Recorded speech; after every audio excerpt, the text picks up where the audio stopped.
نظر حضرت علی رضی اللہ عنہ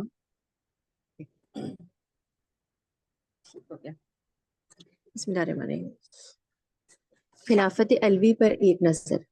حضرت علی رضی اللہ عنہ ان عالی جاہ و بلند پایا لوگ بزرگوں کے خاتم تھے جن کے بعد کوئی شخص باقی نہ رہا جس کی عزت و عظمت تمام عالم اسلام میں مسلم ہو اور وہ جرت و ہمت کے ساتھ نہیں عن المنکر اور امر بالمعروف کر سکے۔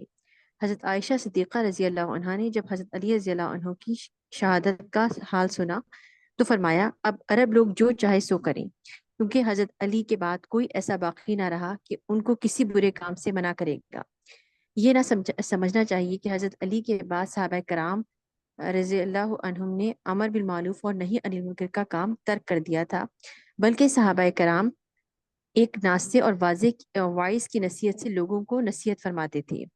حضرت علی ان لوگوں میں شامل تھے جو لوگوں کو نبیوں اور پیغمبروں کی طرح حکم دیتے تھے۔ حضرت امیر معاویہ بھی باوجود اس کے کہ حضرت علی سے مخالفت رکھتے تھے، مذہبی مسائل میں حضرت علی رضی اللہ عنہ سے فتویٰ حاصل کرتے تھے۔ حضرت علی رضی اللہ عنہ پالیسی و چالاکی سے قطعاً پاک اور مبرہ تھے۔ ان کے نزدیک حق اور سچ کو تسلیم کرنا سب سے زیادہ ضروری تھا۔ وہ ابتداً حضرت حضور صلی اللہ علیہ وسلم کے قریبی رشتہ دار ہونے کی وجہ سے اپنے آپ کو سب سے زیادہ حقدار خلافت سمجھتے تھے، لہٰذا انہوں نے نہایت صفائی کے ساتھ اس کا اظہار کر دیا اور چند روز تک حضرت ابوبکر صدیق رضی اللہ عنہ کے ہاتھ پر بیعت نہیں کی۔ پھر انہی ایام میں حضرت جب ابو سفیان نے ان کو حضرت ابوبکر صدیق رضی اللہ عنہ کے خلاف خروج پر آمادہ کرنا چاہا تو انہوں نے ابو سفیان کو نہایت حقارت کے ساتھ جھڑک دیا، کیونکہ وہ اس فعل کو برا سمجھتے تھے۔ جب ان کی سمجھ میں یہ بات آ گئی کہ خلافت کے معاملے میں کسی رشتہ داری کا کوئی دخل نہیں ہے بلکہ اس کے لیے اور ضروری باتیں قابل لحاظ ہیں اور حضرت ابوبکر اور حضور صلی اللہ علیہ وسلم کے بعد خلافت کے مستحق تھے، تو وہ خود بخود آ کر صدیق اکبر رضی اللہ عنہ کے ہاتھ پر بیعت ہو گئی، اور بیعت ہونے کے بعد وہی سب سے زیادہ صدیق اکبر کے معین اور مددگار اور دل سے فرما بردار تھے۔ فاروق اعظم رضی اللہ عنہ اپنے عہد خلافت میں سب سے زیادہ حضرت علی رضی اللہ عنہ کے مشوروں کی قدر کرتے اور وہ عازم امور میں عموماً انہی کی رائے کو قابل عمل جانتے تھے۔ حضرت عثمان غنی رضی اللہ عنہ کو بھی انہوں نے ہمیشہ سچے اور اچھے مشورے دیے اور اس بات کی مطلق پرواہ نہ کی کہ حضرت عثمان ان کے مشورے پر عمل کرتے ہیں یا دوسروں کی بات مانتے ہیں۔ انہوں نے حضرت عثمان غنی رضی اللہ عنہ کے بعض کاموں کو قابل اعتراض پایا تو بلا تعمل ان پر اعتراض بھی کیا۔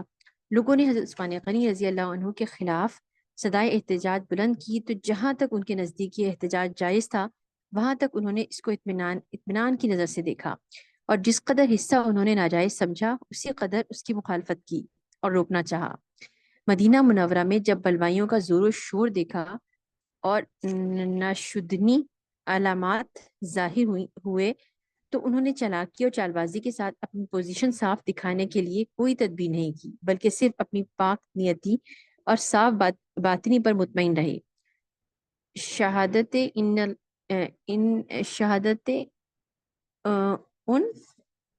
رضی اللہ اون ہے، یہ کیا لکھے سر؟ شہادت حضرت انان ہے۔ حضرت عثمان رضی اللہ عنہ کے بعد جب لوگوں نے ان کے ہاتھ پر بیعت کرنا چاہی تو چونکہ وہ اب اپنے آپ کو حضرت عثمان غنی رضی اللہ عنہ کے بعد سب سے زیادہ اس عہدے کا مستحق سمجھتے تھے، لہٰذا انہوں نے کسی کسر نفسی اور تکلف کو کام لانے اور انکار کرنے کی ضرورت محسوس نہیں کی۔ حضرت عثمان غنی رضی اللہ عنہ کے خلیفہ منتخب ہونے کے وقت ان کو توقع تھی کہ مجھ کو خلیفہ منتخب کیا جائے گا، اور حقیقت بھی یہی تھی کہ حضرت عمر فاروق رضی اللہ عنہ کے بعد اگر وہ خلیفہ منتخب ہوتے تو عالم اسلام کو ان پریشانیوں سے دوچار نہ ہونا پڑتا جو بعد میں پیش آئیں، لیکن صحابہ کرام رضی اللہ عنہم کی اس احتیاط نے کہ خلافت اسلامی میں کسی رشتہ داری کو قطعاً کوئی دخل نہیں ہونا چاہیے، حضرت علی رضی اللہ عنہ کی قابلیت کو حضرت عثمان غنی رضی اللہ عنہ کے مقابلے میں مؤخر کر دیا، تو حضرت علی رضی اللہ عنہ نے اپنے اقرار پر ثابت قدم رہنا ضروری سمجھا اور بلا اظہار مخالفت بیعت عثمانی میں داخل ہو گئے۔ غرض حضرت علی رضی اللہ عنہ کے تمام کاموں سے آفتاب نصف النہار کی طرح یہ امر ثابت ہے کہ وہ جس بات کو حق اور سچ سمجھتے تھے اس کو حق اور سچ کہنے میں کسی مصلحت اور پالیسی کی وجہ سے تعامل کرنا ہرگز ضروری نہ سمجھتے تھے۔ ان کا چہرہ ان کے قلب کی تصویر اور ان کا ظاہر ان کے باطن کا آئینہ تھا۔ وہ ایک شمشیر برہنہ تھے اور حق کو حق کہنے میں کبھی نہ چکتے تھے۔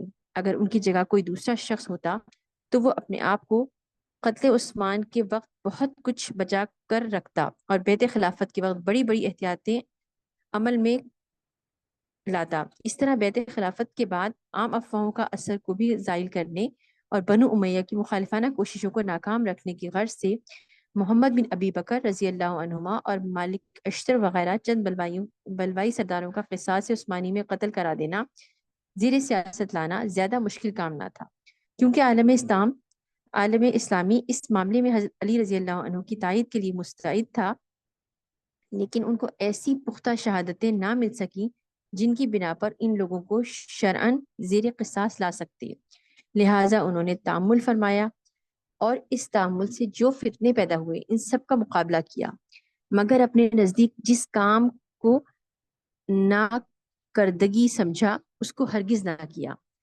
حضرت علی رضی اللہ عنہ کو جب لوگوں سے واسطہ پڑا، ان میں زیادہ تر ایسے لوگ موجود تھے جو چالاکیوں، مصلحت اندیشیوں اور چال بازیوں سے کام لینا جانتے تھے۔ وہ خالص اسلامی قرۂ ہوائی جو حضور صلی اللہ علیہ وآلہ وسلم کے زمانے سے پیدا ہو کر فاروق اعظم کے آخری عہد تک قائم تھا، دنیا طلبی و جاہ طلبی، نسلی و خاندانی توفق و امتیاز، اور ایران و مصر وغیرہ کے کثیر التعداد نو مسلموں کے اسلامی برادری کے شامل ہو جانے کے سبب کسی قدر غبار آلود ہونے لگا تھا۔ حضرت علی فاروق اعظم کے بعد خلیفہ ہوتے تو عہد فاروقی کی حالت کو باقی اور قائم رکھنے کی قابلیت رکھتے تھے، لیکن حضرت عثمان غنی کی خلافت کے بعد وہ عہد فاروقی کی حالت کو واپس لانے میں ناکام رہے۔ ان کے زمانے میں صحابہ کرام کی جماعت بہت مختصر رہ گئی تھی۔ بڑے بڑے صاحب اثر اور جلیل القدر صحابہ فوت ہو چکے تھے، جو تھوڑی سی تعداد باقی تھی وہ سب منتشر تھی، کوئی کوفہ میں تھا، کوئی بصرہ میں، کوئی دمشق میں، کوئی مصر میں، کوئی یمن میں تھا، کوئی فلسطین میں، کوئی مکہ میں تھا اور کوئی مدینہ میں۔ فاروق اعظم کے زمانے تک صحابہ کرام رضی اللہ عنہم کی ایک بڑی تعداد مدینہ منورہ میں موجود تھی اور بہت ہی کم لوگ باہر دوسرے شہروں میں ضرورتاً جاتے اور مدینے میں واپس آتے رہتے تھے۔ حضرت علی رضی اللہ عنہ نے مدینے کی سکونت ترک کر کے کوفہ کو دارالخلافہ بنایا، اور سوء اتفاق سے وہ فائدہ جو کوفہ کو دارالخلافہ بنانے میں انہوں نے سوچا تھا حاصل نہ ہوا۔ ساتھ ہی اس فائدے سے جو مدینہ کے دارالخلافہ ہونے میں مضمر تھا وہ محروم ہو گئے۔ عالم اسلام میں ملک حجاز کو جو اہمیت حاصل تھی، کوفہ کے دارالخلافہ ہونے سے حجاز کی حیثیت اور اہمیت کم ہو گئی، جس کے سبب وہ امداد جو حضرت علی رضی اللہ عنہ کو ملک حجاز سے حاصل ہوتی تھی حاصل نہ ہو سکی۔ منافقوں اور خفیہ سازشیں کرنے والوں نے حضور صلی اللہ علیہ وآلہ وسلم کے عہد مبارک میں بھی مسلمانوں کو کئی مرتبہ پریشانیوں میں مبتلا کیا، لیکن وہ اپنی پلید و ناستودہ مقاصد میں ناستودہ کیا پڑھیں گے اس کو سر؟ پلید و ناستودہ مقاصد میں ناکام و نامراد ہی رہے۔ عہد صدیقی اور عہد فاروقی میں یہ شریر لوگ کوئی قابل تذکرہ حرکت نہ کر سکے۔ عہد عثمانی میں ان کو پھر شر انگیزی کے مواقع میسر آ گئے، اور حضرت علی رضی اللہ عنہ کا تمام عہد خلافت انہی شریروں کی شرارتوں کے پیدا کیے ہوئے ہنگاموں میں گزرا۔ اگر حضرت علی کو اور بھی مواقع ملتے اور ان کی شہادت کا واقعہ اس قدر جلد عمل میں نہ آتا تو یقیناً وہ چند روز کے بعد تمام مفسدوں کی مفسدہ پردازیوں میں پر غالب آ کر عالم اسلامی کو ان اندرونی ہنگامہ آرائیوں سے پاک و صاف کر دیتے، کیونکہ ان کے عزم و ہمت اور استقلال و شجاعت میں کبھی کوئی فرق نہیں پایا گیا۔ وہ مشکلات کا مقابلہ کرنے اور ان پر غالب آنے کے لیے ہمیشہ مستعد پائے جاتے تھے۔ کسی وقت میں ان کے قلب پر پوری مایوسی اور پست ہمتی طاری نہ ہو سکتی تھی، اور یہ وہ بات تھی جس کی توقع کسی دوسرے شخص سے ایسے حالات میں ہرگز نہیں ہو سکتی تھی۔ وہ لوگوں کی دھوکہ بازیوں، چالاکیوں اور پست ہمتیوں کے متعلق بھی اب تجربہ کر چکے تھے۔ وہ ان باتوں سے بھی واقف ہو چکے تھے جن کے نتائج ان کی توقع کے خلاف برآمد ہوئے تھے، لیکن مشیت ایزدی اور حکم الہی یہی تھا کہ وہ جلد شہادت پائیں اور بنو امیہ کے لیے میدان خالی چھوڑ جائیں۔ بنو امیہ کا قبیلہ اپنے آپ کو ملک عرب کا سردار اور بنو ہاشم کو اپنا رقیب سمجھتا تھا۔ اس نے ان کے مفاخر کو مٹا اور بھلا دیا تھا۔ حضرت عثمان غنی رضی اللہ عنہ کے عہد خلافت نے ان کو پھر چونکا دیا اور وہ اپنی کھوئی ہوئی سیادت کو واپس لانے کے لیے تدابیر سوچنے میں مصروف ہو گئے، اور منافقوں کی سازشوں نے ان کی تدابیر کو عملی جامہ پہنانے اور کامیاب بنانے میں امداد پہنچائی۔ عثمان غنی رضی اللہ عنہ کے عہد خلافت میں جو ناگوار اور ناشدنی حالات پیدا ہو چکے تھے، ان حالات کو روبہ اصلاح کرنے اور پہلی حالت دوبارہ قائم کرنے میں حضرت علی رضی اللہ عنہ کو زیادہ پریشانی اٹھانی پڑی، اور زیادہ وقت یعنی اپنا تمام عہد خلافت صرف کرنے پر بھی وہ مشکلات پر غالب نہ ہونے پائے تھے کہ شہید ہو گئے۔ لیکن اگر حضرت عثمان غنی رضی اللہ عنہ کے بعد یہ ممکن ہوتا کہ فاروق اعظم دوبارہ تخت خلافت پر متمکن ہو سکتے اور وہ پھر زمانہ خلافت اپنے ہاتھوں میں لے لیتے، تو یقیناً وہ چند ہفتوں میں وہی پہلی حیات قائم کر لیتے، مگر یہ سب ہماری خیالی باتیں ہیں۔ مصلحت الہی اور مشیت ایزدی نے اسی کو مناسب سمجھا کہ وہ جو ظہور میں آیا۔ حضرت علی رضی اللہ عنہ اور حضرت امیر معاویہ کی مارکارائیوں اور حضرت زبیر و طلحہ اور علی رضی اللہ عنہما کی لڑائیوں وغیرہ کو ہم لوگ اپنے زمانے کی مخالفتوں اور لڑائیوں پر قیاس کر کے بہت کچھ دھوکے اور فریب میں مبتلا ہو جاتے ہیں۔ ہم ان بزرگوں کے اخلاق کو اپنے اخلاقی پیمانوں سے ناپنا چاہتے ہیں، حالانکہ یہ بہت بڑی غلطی ہے۔ خوب غور کرو اور سوچو کہ جنگ جمل کے موقع پر حضرت طلحہ اور زبیر نے کس طرح عزم و ہمت کے ساتھ مقابلہ اور مارکہ رائی کی تیاری کی تھی، لیکن جب ان کو حضور صلی اللہ علیہ وآلہ وسلم کی ایک حدیث یاد دلائی گئی تو کس طرح وقت کے وقت پر جبکہ ایک زبردست فوج جاں نثاروں کی ان کے قبضے میں تھی، وہ میدان جنگ سے جدا ہو گئے۔ ان کو غیرت بھی دلائی گئی، ان کو بزدل بھی کہا گیا۔ وہ لڑائی اور میدان جنگ کو کھیل تماشے سے زیادہ نہ سمجھتے تھے۔ ان کی شمشیر خار اشکاف ہمیشہ بڑے بڑے میدانوں کو سر کرتی رہی تھی، مگر انہوں نے کسی چیز کی بھی پرواہ دین و ایمان کے مقابلے میں نہ کی۔ انہوں نے ایک حدیث سنتے ہی اپنی کوششوں، اپنی تمام امیدوں، اپنی تمام العزمیوں کو یکلخت ترک کر دیا۔ آج ہم دیکھ رہے ہیں کہ وہ عالی جناب مولوی جو مسلمانوں میں بڑی عزت و تکریم کا مقام رکھتے ہیں، اگر کسی کے مسئلے میں ایک دوسرے کے مخالف ہو جائیں تو برسوں مباحثوں اور مناظروں کا سلسلہ جاری رہتا ہے، ایک دوسرے کی طرح تذلیل و تنقیص کرتے اور بعض اوقات کچہریوں میں مقدمات تک دائر کرا دیتے ہیں۔ گالیاں دینا اور اپنے حریف کو برا کہنا اپنا حق سمجھتے ہیں، مگر یہ سراسر مہار ہے کہ ان دونوں میں سے کوئی ایک اپنی غلطی تسلیم کر لے اور اپنے حریف کی سچی بات تسلیم کر کے لڑائی جھگڑے کا خاتمہ کر دے۔ جنگ صفین اور فیصلہ حکمین کے بعد ایک مرتبہ حضرت امیر معاویہ نے حضرت علی کی خدمت میں ایک استفتاء بھیجا اور فتویٰ طلب کیا کہ خنسا مشکل کی میراث کے متعلق شریعت کا کیا حکم ہے۔ حضرت علی رضی اللہ عنہ نے ان کو جواب میں لکھ بھیجا کہ اس کی پیشابگاہ کی صورت سے حکم میراث جاری ہوگا، یعنی اگر پیشابگاہ مردوں کی مانند ہے تو حکم مرد کا ہوگا، اور عورت کی مانند ہے تو عورت کا حکم جاری ہوگا۔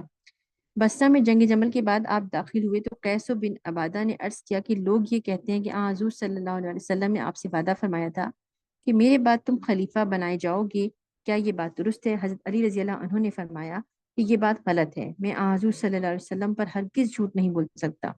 اگر آپ مجھ سے یہ وعدہ فرماتے تو حضرت ابوبکر صدیق رضی اللہ عنہ اور حضرت عمر فاروق اور حضرت عثمان غنی رضی اللہ عنہ کو خلیفہ کیوں بننے دیتے اور کیوں بننے دیتا اور کیوں میں ان کی بیعت کرتا؟ آج کے مولویوں اور صوفیوں سے اس قسم کی توقعات کہاں تک ہو سکتی ہیں؟ ہر ایک شخص خود ہی اپنے دل میں اندازہ کر لے۔ اس قرآن مجید کی نسبت بھی جس کی ابتدائی آیات ہیں ذالک الکتاب لا ریب فیہ، اللہ تعالیٰ خود فرماتے ہیں یضل به کثیرا ویہدی به کثیرا۔ آدم علیہ السلام کے وقت سے لے کر قیامت تک حق و باطل کی مارکہ آرائی اور لڑائی کا سلسلہ جاری رہا ہے اور جاری رہے گا۔ رحمانی اور شیطانی دونوں گروہ دنیا میں ہمیشہ پائے گئے ہیں اور پائے جائیں گے۔ ارباب حق اور ارباب باطل کا وجود دنیا کو کبھی خالی نہیں چھوڑ سکتا، اور یہی حق و باطل کا مقابلہ ہے۔ اس کی وجہ سے میری نیکوں آواز کے آ رہی لیے جی سر آواز آ رہی ہے؟ جی جاری ہے۔ ہے؟ اس کو تھوڑا اسکپ کرتے ہیں، آگے 3-4 پیجز آگے ہیں حضرت حسن رضی اللہ عنہ۔ ٹھیک ہے، میرے پاس پیج نمبر ہے یہ 490 ہے۔ اچھا حضرت حسن سے، اچھا اوکے ٹھیک ہے، ایک منٹ۔ ہاں تو اب حضرت علی رضی اللہ تعالیٰ عنہ کی شہادت کے بعد ان کے جو بڑے بیٹے ہیں حضرت حسن کی جو خلافت ہے یہ بھی شروع ہو جائے گی۔ آرٹ سے ہی پڑھنا ہے حضرت امام حسن کا نسب حلیہ سے، جی کہاں جی سے؟ یہاں سے شروع کرنا ہے۔ اچھا ٹھیک ہے، ٹھیک ٹھیک ہے۔ حضرت امام حسن رضی اللہ عنہ، نام و نسب و حلیہ وغیرہ۔ حسن بن علی بن ابی طالب رضی اللہ عنہ خلفۂ راشدین میں سے سب سے آخری خلیفہ سمجھے جاتے ہیں۔ آپ 20 شعبان سن 3 ہجری میں پیدا ہوئے۔ آپ کی صورت حضور صلی اللہ علیہ وسلم سے بہت مشابہ تھی۔ آپ کا نام حضور صلی اللہ علیہ وآلہ وسلم نے رکھا تھا۔ زمانہ جاہلیت میں یہ نام کسی کا نہ تھا۔ امام بخاری رحمۃ اللہ علیہ نے حضرت ابوبکر صدیق سے روایت کی ہے کہ حضور صلی اللہ علیہ وآلہ وسلم منبر پر تشریف رکھتے اور حضرت حسن آپ کے پہلو میں بیٹھ جاتے۔ آپ کبھی لوگوں کی طرف اور کبھی حضرت امام حسین رضی اللہ عنہ کی طرف دیکھتے اور فرماتے تھے کہ میرا یہ بیٹا سردار ہے اور یہ مسلمانوں کے 2 گروہ میں مصالحت کرائے گا۔ ابن عباس رضی اللہ عنہما کہتے ہیں کہ حضور صلی اللہ علیہ وآلہ وسلم نے ایک روز حضرت حسن رضی اللہ عنہ کو اپنے کندھے پر بٹھا رکھا تھا کہ ایک شخص راستے میں ملا۔ اس نے حضرت حسن کو مخاطب کر کے کہا کہ میاں صاحبزادے، تم نے کیا اچھی سواری پائی ہے؟ حضور صلی اللہ علیہ وسلم نے فرمایا، سوار بھی تو بہت اچھا ہے۔ حضرت عبداللہ بن زبیر رضی اللہ عنہ کا قول ہے کہ اہل بیت میں امام حسن رضی اللہ عنہ حضور صلی اللہ علیہ وسلم سے بہت زیادہ مشابہ تھے، اور حضور صلی اللہ علیہ وآلہ وسلم ان کو سب سے زیادہ عزیز رکھتے تھے۔ فضائل حمیدہ۔ حضرت امام حسن نہایت حلیم، صاحب وقار، صاحب حشمت اور نہایت سخی تھے۔ فتنہ اور خون ریزی سے آپ کو سخت نفرت تھی۔ آپ نے پیادہ پا 25 حج کیے۔ اچھا پیادہ پا یعنی کہ پیدل 25 حج کیے، حالانکہ اونٹ کو مل آپ کے اونٹ کومل، کیا لکھا ہوا ہے؟ اونٹ کوتل لکھا ہوا ہے، کوتل پتہ نہیں کیا کوتل، اچھا وہ کوتل لکھا جائے، اونٹ کوتل آپ کے ہمراہ ہوتے تھے۔ عمیر بن اسحاق کہتے ہیں کہ صرف حضرت حسن رضی اللہ عنہ ہی ایک ایسے شخص تھے کہ جب بات کرتے تھے تو میں چاہتا تھا کہ آپ بات کیے جائیں اور اپنا کلام ختم نہ کریں، اور آپ کی زبان سے میں نے کبھی کوئی فحش کلمہ نہیں سنا۔ مروان بن حکم جب مدینہ کا عامل تھا، حضرت امام حسن رضی اللہ عنہ بھی بعد ترک خلافت مدینہ ہی میں رہتے تھے۔ تو مروان نے ایک مرتبہ حضرت امام حسن کے پاس ایک آدمی کے ہاتھ کہلا کر بھیجا کہ تیری مثال خچر کی سی ہے، نعوذ باللہ، کہ جب اس سے پوچھا جائے کہ تیرا باپ کون ہے تو وہ کہتا ہے کہ میری ماں گھوڑی تھی۔ آپ نے اس کے جواب میں کہلا بھیجا کہ میں یہ بات کبھی نہ بھولوں گا کہ تم مجھے بلا سبب گالیاں دیتا ہے۔ آخر ایک روز تجھ کو اور مجھ کو اللہ تعالیٰ کے سامنے جانا ہے۔ اگر تو اپنے قول میں سچا ہے تو اللہ تعالیٰ تجھ کو سچ بولنے کی جزائے خیر دے گا، اور اگر تو جھوٹا ہے تو خوب یاد رکھ کہ اللہ تعالیٰ سب سے زیادہ منتقم ہے۔ جریر بن اسما رضی اللہ عنہ کہتے ہیں کہ جب حضرت امام حسین رضی اللہ عنہ نے وفات پائی تو مروان آپ کے جنازے پر رونے لگا۔ حضرت امام حسین رضی اللہ عنہ نے فرمایا کہ اب تو روتا ہے اور زندگی میں ان کو ستاتا رہا۔ مروان نے کہا، جانتے بھی ہو میں اس شخص کے ساتھ ایسا کرتا تھا جو پہاڑ سے بھی زیادہ حلیم تھا۔ علی بن زید کہتے ہیں کہ حضرت امام حسن رضی اللہ عنہ نے 2 مرتبہ اپنا مال راہ الہی میں خیرات کیا اور 3 مرتبہ نصف نصف خیرات کر دیا، یہاں تک کہ ایک جوتا رکھ لیا، ایک دے دیا، ایک موزہ رکھ لیا اور ایک دے دیا۔ آپ عورتوں کو طلاق بہت دیا کرتے تھے بجز اس کے جس کو آپ سے محبت ہو جاتی، حتیٰ کہ حضرت علی رضی اللہ عنہ کو اہل کوفہ سے کہنا پڑا کہ تم میرے بیٹے حسن کو لڑکیاں نہ دو۔ لیکن ہمدان نے کہا کہ ہم سے یہ نہ ہوگا کہ لڑکیاں ان کے نکاح میں نہ دیں۔ ایک مرتبہ آپ کے سامنے ذکر ہوا، ابو ذر رضی اللہ عنہ کہتے ہیں کہ میں تونگری سے مفلسی کو اور تندرستی سے بیماری کو زیادہ عزیز رکھتا ہوں۔ آپ نے فرمایا اللہ تعالیٰ ان پر رحم کرے، میں تو اپنے آپ کو بالکل اللہ کے ہاتھ پر چھوڑتا ہوں اور کسی بات کی تمنا نہیں کرتا، وہ جو کچھ چاہے کرے، مجھے دخل دینے کی کیا مجال ہے۔ آپ نے ربیع الاول سن 41 ہجری میں خلافت امیر معاویہ رضی اللہ عنہ کے سپرد کر دی، تو اس کے بعد آپ کے دوست جب آپ کو آر المسلمین کے نام سے پکارتے تو آپ فرمایا کرتے تھے کہ آج شرمندگی نار دوزخ سے بہتر ہے۔ ایک شخص نے آپ سے کہا، اے مسلمانوں کے ذلیل کرنے والے، تجھ پر سلام ہو، تو آپ نے فرمایا میں مسلمانوں کو ذلیل کرنے والا نہیں ہوں، بلکہ مجھے یہ اچھا نہ معلوم ہوا کہ تم کو ملک کے لیے قتل کرا دیتا۔ جبیر بن نفیل رضی اللہ عنہ یہ کہتے جو ہیں کہ میں نے یہ جو ہے سوری نا آر المسلمین ہے، مسلمانوں کو شرمندہ کرنے والا، جی جی اس کی ڈیٹیل انشاءاللہ آگے آئے گی۔ جب حضرت حسن رضی اللہ عنہ نے خلافت چھوڑ دی تھی اور معاویہ رضی اللہ تعالیٰ عنہ کے لیے، تو یہ انشاءاللہ وہاں پر آ جائے گا، وہاں پر سارا واقعہ۔ لیکن اسی لیے کہا ہے نا انہوں نے کہ ان کو جو ہے یعنی کہ آپ نے وہ خلافت ان کے آگے سلنڈر کر دیا تھا، ان کے معاویہ کے آگے۔ سلنڈر تو نہیں کیا تھا، لیکن حضرت حسن رضی اللہ تعالیٰ عنہ مطلب یہ چاہتے تھے کہ جس طرح جنگ صفین میں اور جبل میں مسلمان بہت زیادہ شہید ہوئے تھے، ہوں تو انہوں نے اس بات کو مقدم رکھا کہ مسلمانوں میں دوبارہ سے اس طرح کی خون ریزی نہ ہو، خود ہی خلافت سے ہوں پیچھے ہو گئے۔ اور نبی صلی اللہ علیہ وسلم کی وہ بات جو وہ حضرت حسن کے بارے میں کہی تھی کہ یہ میرا بیٹا ہوں سردار ہے، اس کی وجہ سے اللہ تعالیٰ تو مسلمانوں کے گروہ میں صلح کرائے گا، وہ پوری ہو گئی۔ اچھا صحیح، ٹھیک ہے ٹھیک ہے۔ آپ نے فرمایا کہ جب اہل عرب کی سر میرے ہاتھ میں تھی، جس سے چاہتا لڑا دیتا، اس وقت میں نے محض خوشنودی الہی کے لیے خلافت چھوڑ دی، اب محض اہل حجاز کو خوش کرنے کے لیے کیوں قبول کرنے لگتا۔ آپ نے ماہ ربیع الاول سن 50 ہجری میں وفات پائی۔ بعض لوگ کہتے ہیں کہ آپ کی شہادت زہر کے ذریعے ہوئی۔ حضرت امام حسین رضی اللہ عنہ نے ہر چند آپ سے معلوم کرنا چاہا کہ آپ کو کس نے زہر دیا، مگر آپ نے نہ بتلایا اور فرمایا کہ جس پر میرا شبہ ہے اگر وہی میرا قاتل ہے تو اللہ تعالیٰ سخت انتقام لینے والا ہے، ورنہ میرے واسطے کوئی کیوں ناحق قتل کیا جائے۔ امام حسن رضی اللہ عنہ کی خلافت کے قابل تذکرہ واقعات۔ چلیں جی، بس یہاں تک حضرت سنیں گے۔ چلیں، السلام علیکم۔